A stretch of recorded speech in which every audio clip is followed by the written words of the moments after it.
Guys अहिले चाहिँ हामी सम संस्कृति पार्कमा आएको छौँ धरानतिरको।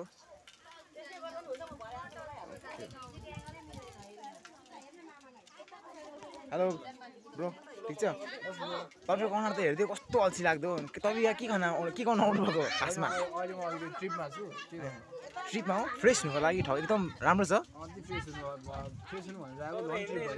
स्पेसली तपाईँ यहाँको रैथाने हो नि है?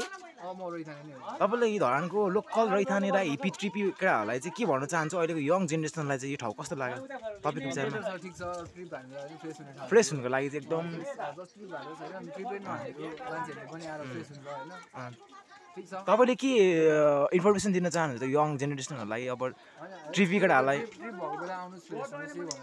चाहनुहुन्छ फ्रेस हुनुको लागि है? ल ठिक छ। हाम्रो तपाईँको नाम? रोशन सुवेदी। ए ल एकदम ठिक छ। उहाँले चाहिँ उति फ्रेस हुनुको लागि ट्रिप भएर आउनु भएको अरे। यो ठाउँ चाहिँ एकदमै राम्रो छ है। यहाँ टक्क विगतमा कसरी बनेको निर्वाधीन हुँदाको तस्बिरहरू पनि तपाईँहरू देख्न सक्नुहुनेछ मेरो मिडियातर्फ।